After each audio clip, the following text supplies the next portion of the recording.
All right, all right, all right. How are we doing today? Pladmanites, people who watch Pladman, people who watch me, which I represent Pladman.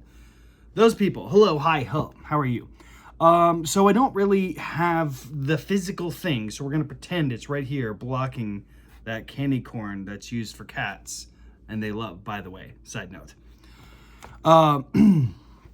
Today I want to do like a relatively simple and straightforward review about an amazing book I just had the grace of listening to called Greenlights. Greenlights by Matthew McConaughey.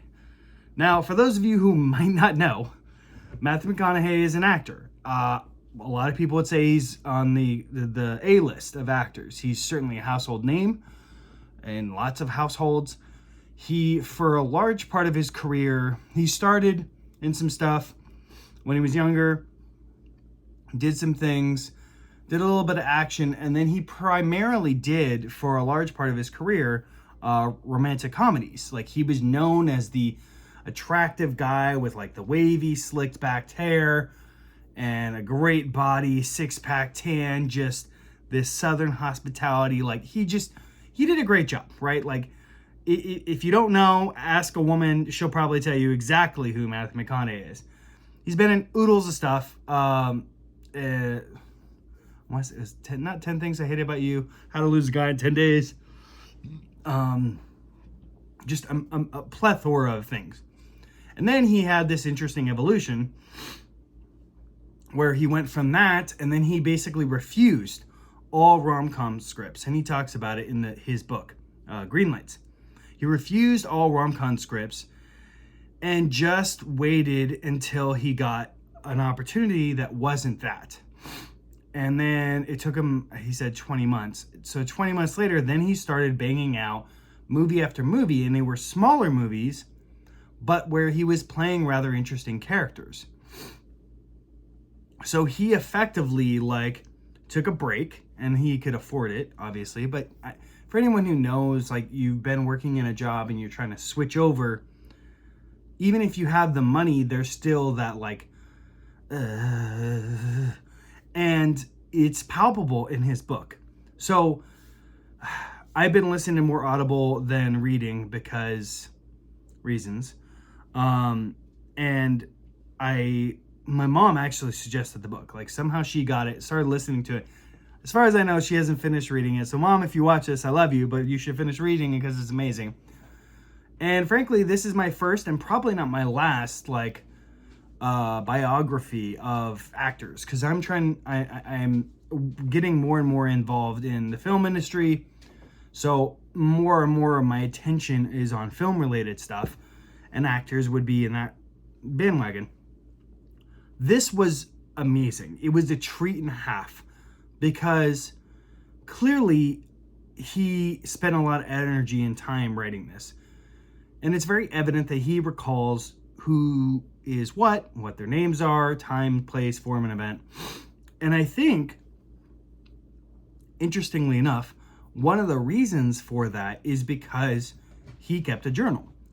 And if nothing else, just the fact that he recalled all these things, to me, is indicative of, oh, yeah, there's the value in keeping a journal. Because even if nothing else, it is like a bookmark. It is a post-it note on that time in your life. And frankly, I haven't started a journal. I'm kind of tempted. I'm also deeply afraid of it. But I look at it, hi Perrin, I look at it as one of those things where it's like, there's no downside. It's a habit. It's something that you got to get into the habit of, but there's no real downside to having a journal. What, you're gonna spend, I don't know, $40 every 4 months, or what, $10 a month for paper or whatever, and then have it, and then store it somewhere. Like, I can guarantee you almost anyone can afford it. Like, there's no real problem. Hi buddy, just stay with me for a minute. Okay. Sorry, my dog's adorable. Like, he's like happy that I'm home. Yeah, but he also wants to go outside. I don't know why. Maybe he has to go to the bathroom. Anyways, so Greenlights. I didn't get the book. I'm actually kind of tempted to get the book because I feel like there might be another experience with the book. He puts a lot of bumper stickers in there, supposedly. But because I'm not reading it, I don't get to see the bumper stickers, so there is that. However, in listening to it, I will say this on Audible, mind you, it was terrific because he's voicing it. It's him doing all the narration, all the reading. And his voice is just smooth and sultry with a bit of gravel in there, which is a weird contradiction, but like once you listen to him for the whole duration, you're like, yeah, I get that. And it's wonderful. Like just listening to him is wonderful. And how he goes through life, how he meets his wife, how they end up being together and how that worked out. And it's very like little snippets, how he did what he's doing, where he's going now, and like lots of little behind the scenes. So if you like celebrity, if you like behind the scenes of film, if you like just interesting biographies talking about things and stuff, if you like Matthew McConaughey, if you like Audible books, to me, it was a cacophony of all those things, and it really was just a really good series of all that. So I know this is a short video, but I just listened to it and finished it like a day ago, and I was like, I need to talk about this. So Greenlights by Matthew McConaughey, highly suggest it. I think he's one of those people in Hollywood that's different. That isn't to say that he hasn't done some rather like uncouth things, and perhaps there's more to him than he even talks about in his book. But it was fascinating because there was a time in his life where he talks about in the book where he's doing things that I would consider kind of unethical and just very hedonistic, if you will. Not like nasty, BDSM stuff, but just like hedonistic things. And it was fascinating because even though he doesn't really say it that way, he like basically throws that part of him away, and it's just like, yeah, and I'm not doing that. And he goes on and does other things, and now I think he's doing quite well. And there was another thing, and it's very fascinating because I followed a bit of his social media. There's one other thing I will say is that like I don't agree with him on all the things and his perspective on certain like maybe political stuff. But for the most part, until very recently, I had no idea politically where he stood or what kind of things he stood. And I can kind of forgive certain things because after reading the book, it gave me more clarity on like, look, he's been so focused on this set of things and not in these other set of things.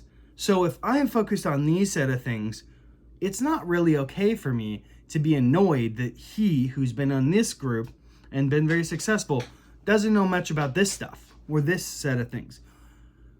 Even though it might seem obvious, I'm realizing and call this like a weird, Perrin, chill out, buddy. It's okay. Even though it's like, I know, I love you. Even though, even though it's like, oh, okay, well, he should know, blah, blah, blah. It's easy to research, blah, blah, blah. And it's just like, look, he's had a very successful multi-million-dollar acting career. He's a world-renowned name, yada, yada, yada. That doesn't mean he knows about this other stuff. And as far as I know, he hasn't really gone into the weeds on like pretending he knows about this stuff. And I applaud that.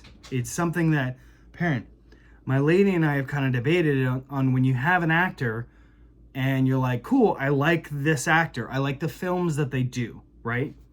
But then they also like politically do stuff. And it's like, well, do you connect the two together? And my lady is like, no, you don't. You separate them. And I'm kind of the opinion, I'm like, well, if that person is connecting them together, right? Then in a way, they are together. That you can't really separate them. It would be the equivalent of you as an individual, every time you go to like a social function or the bar, you always talk about this subject, right? And it's like, well, or like this subject, and that you always talk about two things. And it's just like, well, okay, then it's hard to separate you from those two things because those are the only things you talk about. It doesn't make you a bad person, but it's it's another indicator of like, look, there is value and frankly a lot of tremendous value in diversifying your life into several things and flowing power to each one of them, and that way you're not just one thing. Now, if you want to just be this one or two or three things, fine, but realize that you're effectively tying yourself with that thing. Meaning, if you're wrong or somebody comes at you with that, you do not get, like, you could try, but it's not going to work to be like, oh, well, that's just me when I'm being that person. And it's like, no, bro, I'm sorry, or miss, or whatever. Like, if you're talking about that, then you are that. That's your opinion, which is one of the things, like, I know, sorry to, whatever. There are people who are like, oh, I'm just putting on an act. And I'm like, okay, right. You're putting on an act, except you're doing the act. Like, it's different if you're being an actor being this way. But if you're being yourself and you're like, this is my stance on things, then that's you with your stance on things. Anyways, part of me thinks that actors should kind of just stay out of politics. Just do your job. But if you want to get into politics, then just understand that you deserve the criticism that comes with that. You deserve what happens because of that. Anyways, that's it for now. I got to take my dog outside. Clearly. Love you all. Plaid Man out. Sorry about the mess. I didn't really clean up. Love you, lady. I love you, miss. Love you, Jessica. Bye. That was to Jessica, by the way. Lady, miss, Jessica. Anyways. All right. Love you all. Talk to you later. Bye.